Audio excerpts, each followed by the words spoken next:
Hi, there's Joe. Been to Agni. Hi, Joe. Hi, how are you? I'm good. I'm great. Thank you for asking. I hope you're doing well too. Super happy to be back here in September. Really grateful to all of you who are joining. Resort to Health. I love that. Hi, Maria. Hi, Resort to Health. Hi, Three Angel Hearts. I'm back in our office. Come back in here.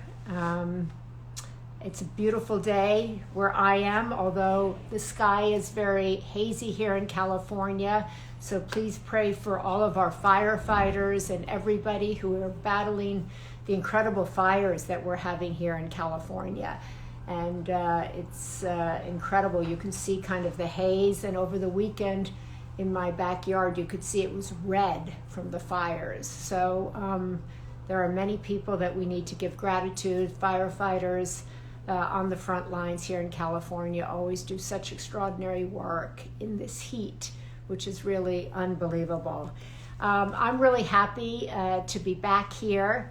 Really happy to be talking today to Jay Shetty. This is his new book. It's called Think Like a Monk. Train your mind for peace and purpose every day. And I love that. Anytime I have spent time with monks, and I have spent time with monks, I have found it to be unbelievably peaceful.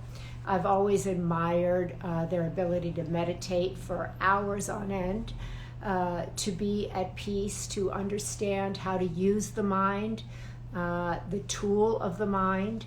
And I think everybody I talk to these days feels a bit out of sorts, feels anxious, feels worried.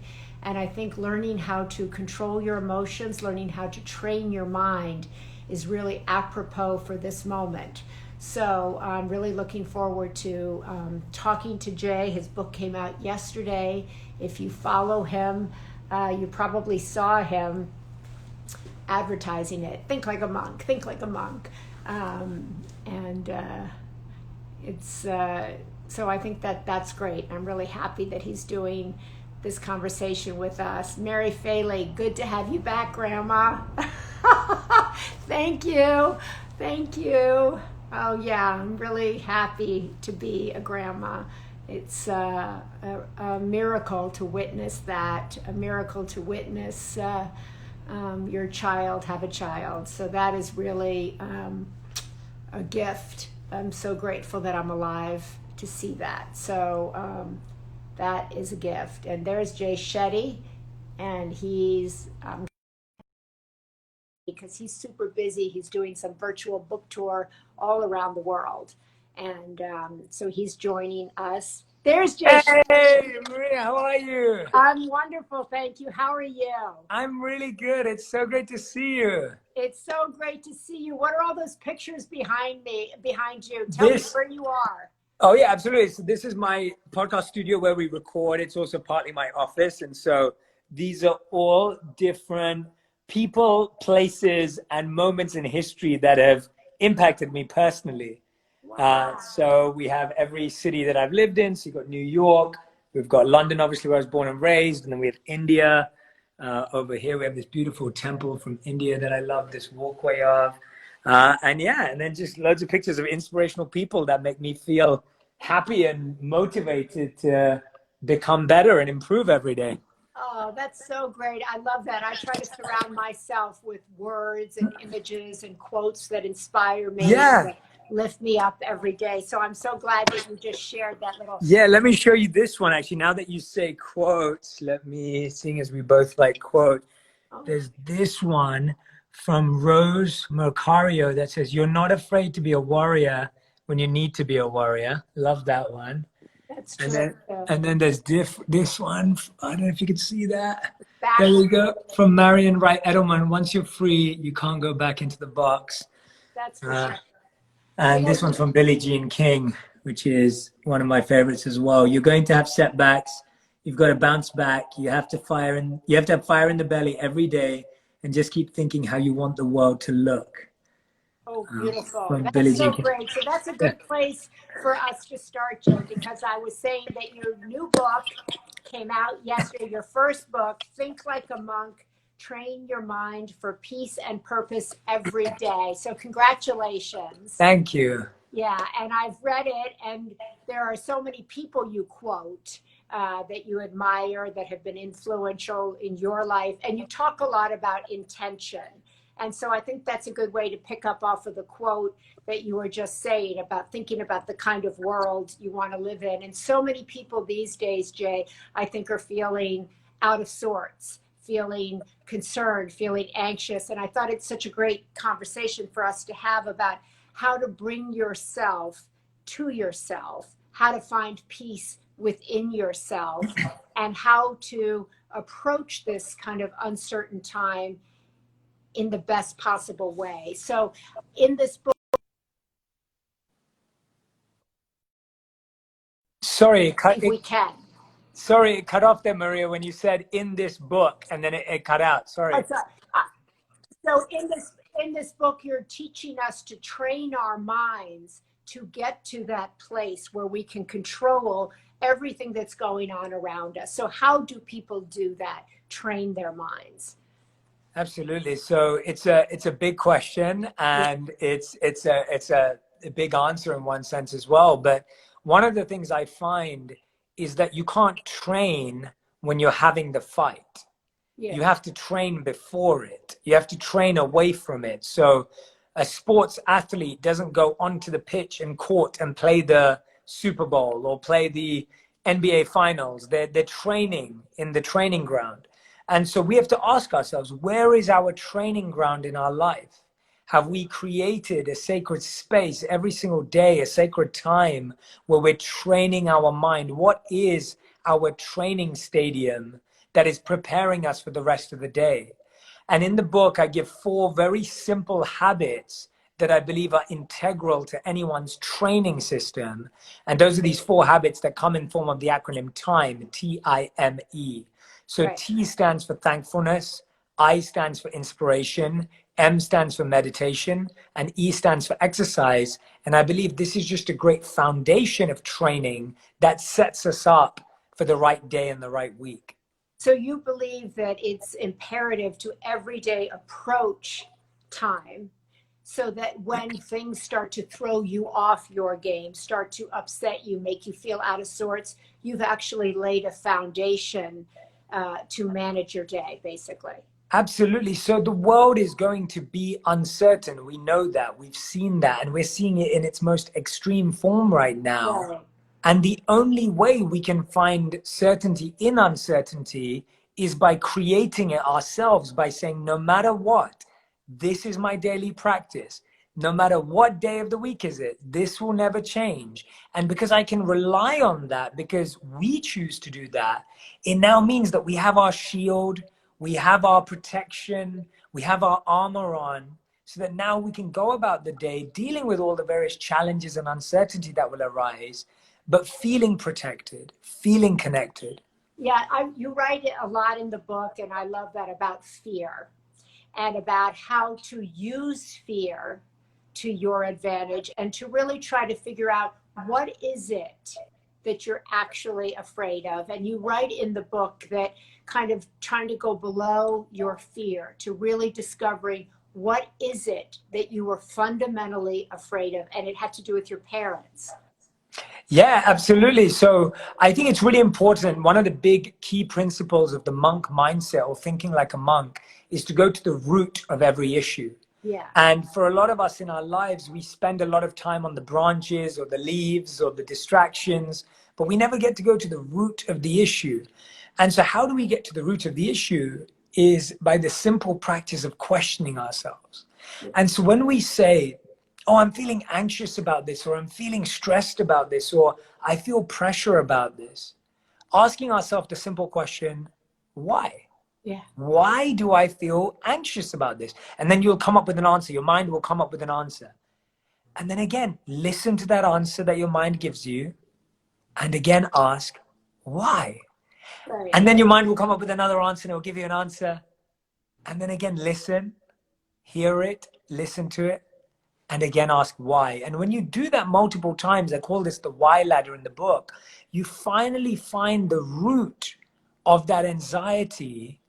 And you finally go, I now know what I'm working with. I know what is actually affecting me. And now we're not distracted or avoiding the actual reason for our fear. And we turn false fear into a healthy and useful fear. Why do you think, Jay, that it's important for us to think like monks? What is it that you think how will that make the world, or particularly what's going on in the world right now, better? So after living as a monk for 3 years, I started studying and reading about the research behind the minds and brains of monks. Right. And a number of studies show that monks have the happiest, most calm and compassionate brains on the planet. So when they scanned the brains of monks, they found that monks have the highest form of gamma waves, which is linked to happiness, attention, and joy and presence. And so I imagine a world where, imagine if everyone lived with compassion in their heart, lived with sincerity in their soul, and lived with non-judgment in their relationships. What an incredible world would we create if we were all operating from that space. And by the way, I'm aspiring for that too. We all are. Right. And I just got really fascinated by how in the world today, if we wanted to learn, let's say we wanted to learn about tennis, we'd want to learn from Serena Williams. If we wanted to learn about performance, maybe we'd want to learn from Beyonce. But if we think about all our challenges today, they're all mental and emotional. So many of our daily challenges. And the people that have dedicated their life to mastering the mind are monks. And so that's why thinking like a monk is so integral to the world today, I believe. You write in the book, which is really true, is that it's one thing to think and kind of adopt the mindset of a monk while you're in the ashram or while you're surrounded by monks. And I've had the blessing of being surrounded many times by monks or going to Dharamsala in India. And then you feel totally at peace and you're like, I've got this. And then you go back into your world and you're in journalism or you're in politics and people are screaming and all of a sudden you lose that person that you were, oh, I thought I had that. And you talked about kind of the struggle you had in adapting from the ashram to, quote, regular life. How do you stay in that place? You're saying be non-judgmental in relationships, how you imagine you'd like to be. It's difficult given everything going on in the world. And For you're saying, sure. is it the ritual? I think the first thing is realizing that even the habit or the conditioning or mindset we have today has been learned. So even who we think we are today isn't necessarily who we are. It's just what we picked up along the way from school and from university and college and parenting and relationships. Like the version of ourselves, the identity we hold today may not even have been crafted intentionally. So I think first realizing that the way we think today may not be a way we've chosen. And maybe there's a better way. Maybe there's a higher way. Maybe there's just a different way. I think being open to that is the first step. Mm-hmm. The second thing is recognizing the difference between immersion and then also daily practice. So immersion is like what you said. So every year, me and my wife, we still go back to the ashram and we live there for 2 to 3 weeks with the monks. I get to go to my roots again and really feel deeply connected. And that immersion for 2 to 3 weeks a year really sets me up to try and maintain that. But it's a daily challenge. And that's where that daily practice comes in of, am I surrounding myself with people that are helping me question my beliefs and grow? Am I surrounding my mind with ideas that are expanding my mind, not contracting? Am I always every day reminding myself with who I want to become? I think it's really important that we have a list. There's a beautiful story of Benjamin Franklin and how in his life he had 13 precepts that he aspired to become. And they included things like tranquility, simplicity, integrity. And he'd say that often he failed at them, just like we all do. I fail at my values all the time. And he would say that he would sometimes eat too much, he would drink too much, he would spend too much money. But at the end of his life, he was asked which of the 13 did he not accomplish? And he said it was the 13th one. And they said, what was that?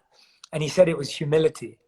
And so I believe that we can all have 13 precepts. We can have 12 values that we know bring joy. See, we all know the values that don't bring joy to our life. Yeah. So why not have a list of the values that we know we're aspiring for, even if we fail every day? You talk a lot in this book about detachment and about how that is one of the main principles of the monk lifestyle. And I think that's something I myself have struggled with and still try to work on: letting go, detaching, understanding, as you write in the book, that everything here is borrowed, right? Including our children, our homes. We don't own anything. And if we can get to that place of understanding that we're really just a path through, how do you get to that place?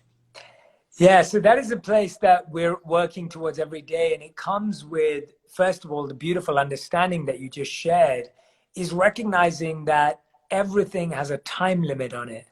Our time on this earth, Yeah. our time with the people we love.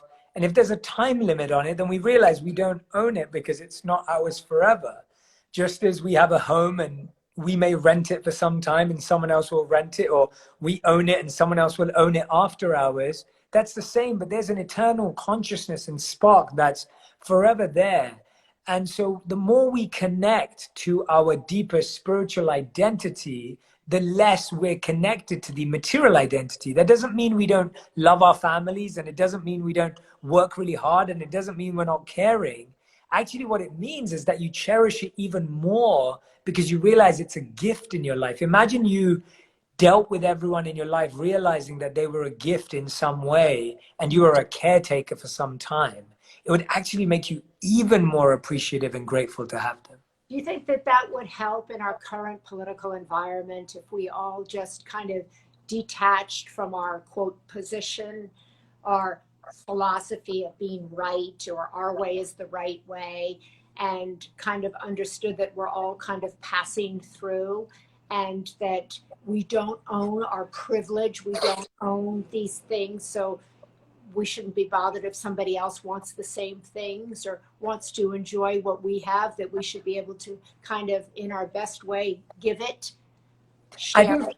yeah, I think we should be striving to create a community and a world where we're seeking the best for others. Mm. And the challenge with that is that everyone thinks they know what is best and they think they know what is right. And I think if we were able to get to a point of not being right and wrong or win or lose, but we were able to rise to a place of diversity and embracing people for where they're at and where they're currently, what they're struggling with, then that's the right intention. But politics or economics or any of those forms of structure require structure. So what we're really talking about is often people say, well, Jay, how can spirituality affect any of this? Because, spirituality is not structural. And the point is that you can create structure through deep spiritual intention. And when you create that structure with a much deeper intention, the structure you create will be much more beautiful. But if you create structures from your ego, or Yeah. you create structures from pride or from ownership, then that won't create the right structure. So where spiritual advice is useful is in purifying our intention. And then we can use our intellect and our minds to come up with the best strategies and the best structures for governance. But we have to be fueled by this purified consciousness and purified intent. You talk in the book, which I love, that you said that parents often say to their kids, you can be anything you want to be. And you said, like, that's not true. You can be everything you are. And that really, that our job is to be everything we are, to know what each of us are, what each of us are capable of being. And that's what we should go out and do. So many people struggle with, I can't find my passion, I can't find my purpose, I want to live a passion and purpose filled life, but I don't know what it is. And I think you talk a lot about dharma and finding your way and knowing when you're in your dharma. Can, for someone who's out there right now struggling with that question, why am I here, why can't I figure out my dharma, my calling, my purpose? is there one or two things that they could do now that might help them drop into that? Yes, wonderful question. So I realized this struggle because I felt it myself. I think I've been on this journey of trying to discover my purpose for the last 10 years. And I feel very actively engaged in my purpose today. And so, speaking from my experience and also the model of Dharma. So, Dharma, if anyone who's never heard of it before, is an ancient Sanskrit word. And it means in English can be translated to eternal purpose or inherent potential or your natural propensity and your natural inclination. And so if we use it as the word purpose, then Dharma, and we'll do it as an equation, purpose equals passion plus strengths plus compassion. So when you're looking for your purpose, there are 3 entry points. And when you find the symbiotic synergy of all 3 of them, that is purpose. So the first is passion. And you may say, like you said, Maria, Jay, I don't know what my passion is. I don't know what I'm passionate about. Well, passion is like a teenager. And then interest is like a child. And curiosity is the birth. So your passion, the birthplace of curiosity, your passion is curiosity. So what are you curious about? What are you just tiny little bit interested in that you can read books about, watch documentaries about, you ask questions about? That's passion. Then the second entry point is strengths. What are your natural strengths that you have that you just are good at? People notice it, they recognize it, they acknowledge you for them. And what are those natural skill sets that you've developed over time? And the third entry point to purpose is compassion. I know so many people that found their purpose not through passion, but through their pain. They found what they wanted to do in the world because they lost someone or they lost something and they never want anyone to experience that again. Yeah. And so these are 3 different ways to uncovering your purpose. But when you see it as the formula, you now can go through each of them and try and focus on which one you have. So that's how I would go about doing it today. I think the really kind of takeaway of all of these things, trying to understand your fear, trying to understand perhaps your anger, trying to figure out where your purpose, your passion, your curiosity is to really allocate time to question yourself. Yes. Right. When I think of the monks, I think, wow, they have a lot of time, right? They're meditating, but they're really going below the thing, below the thing, below the thing. And that in this rushing world where everybody's distracted, and you write a lot about that, people don't allocate the time to understand who they actually are and who kind of they are maybe at 40 is different than at 30. And I'm very different today than I was at your age. So the depth of knowledge, somebody just wrote here, is your responsibility.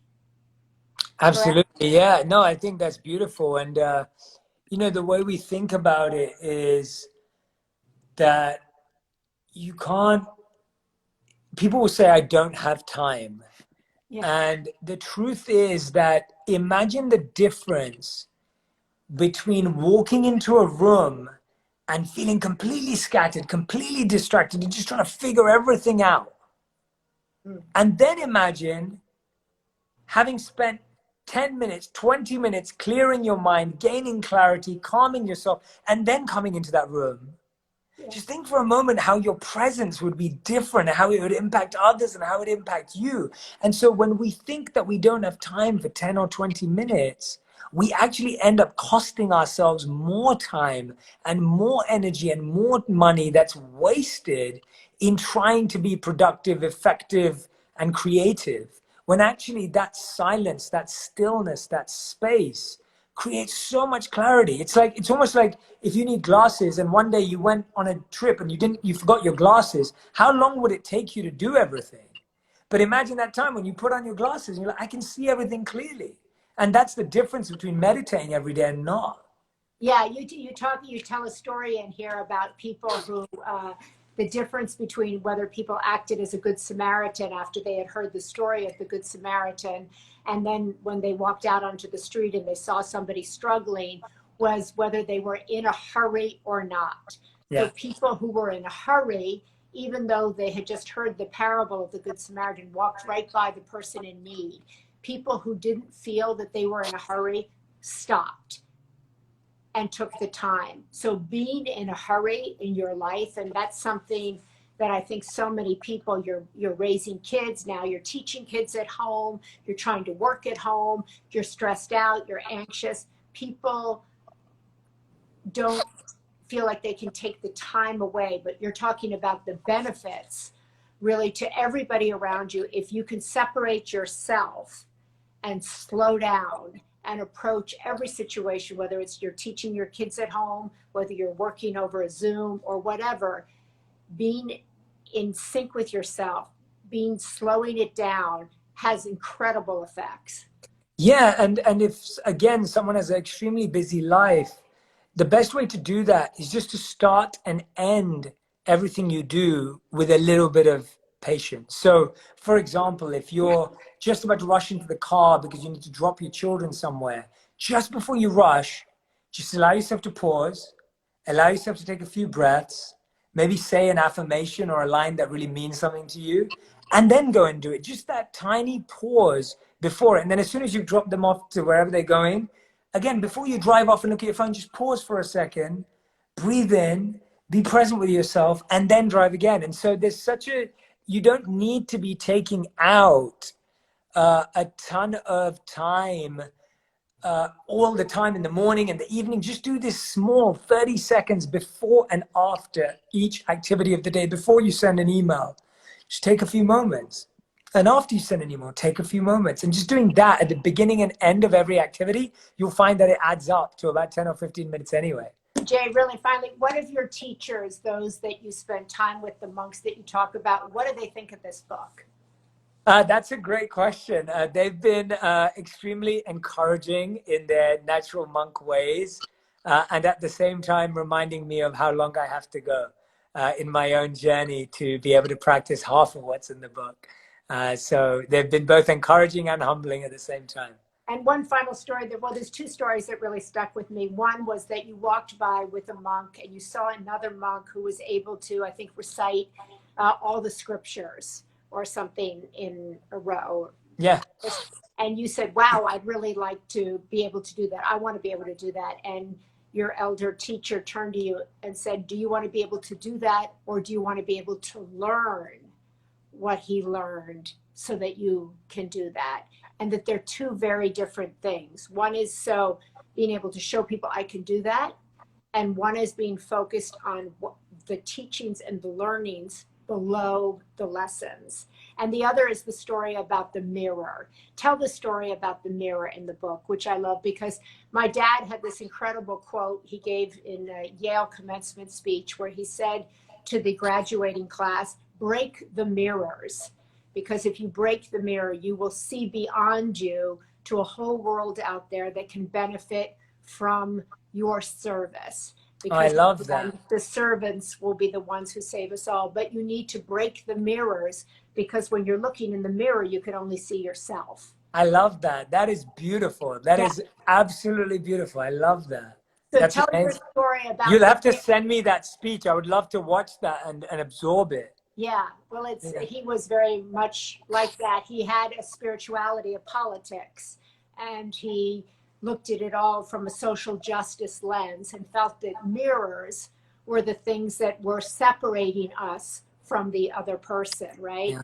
Yeah. And you talk about in the ashram that the mirror, just tell really finally the story about Yeah, absolutely. Absolutely. So one of the days, and a lot of our lessons in the ashram were taught through nature or objects or observing. It wasn't all sitting in one place with a classroom. And so in one of these, we went down into this almost like slight basement area, and it was covered in like boxes and books and things like this. And there was a mirror that was there. And we went in front of the mirror, and the mirror was covered in dust. And I was asked what I could see. And I said, I see dust.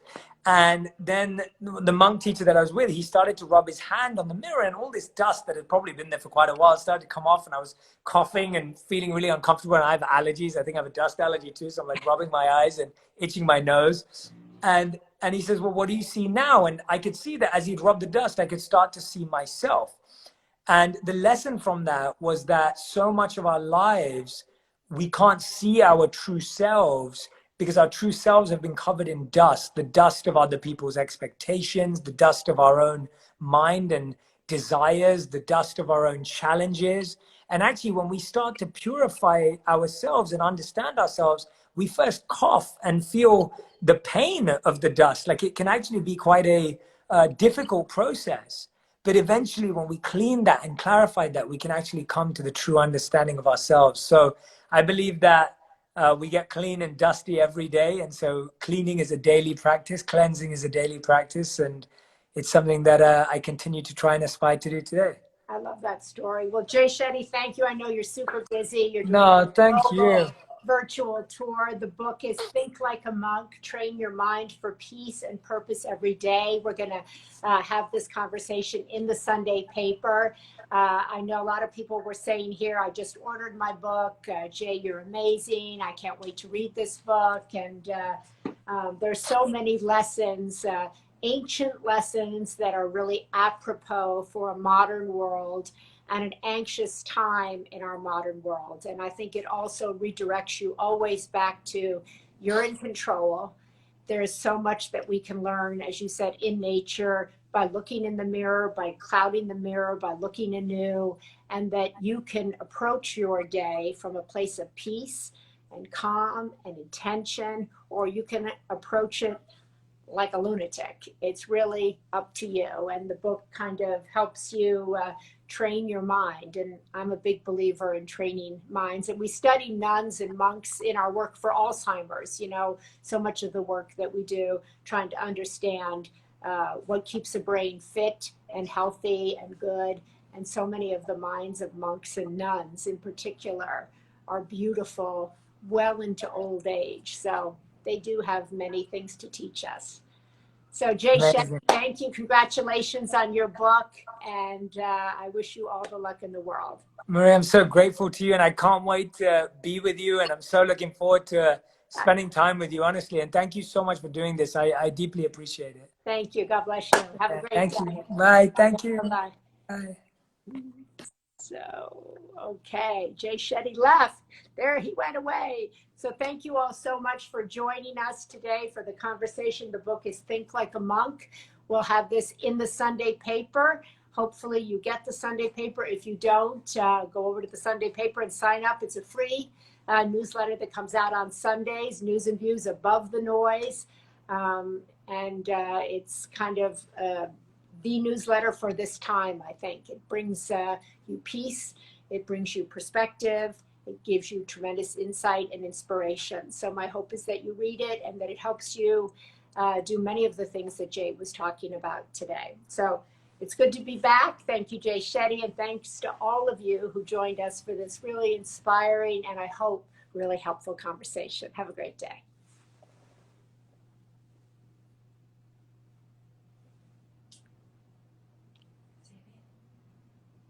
You sure you want to end? Yeah.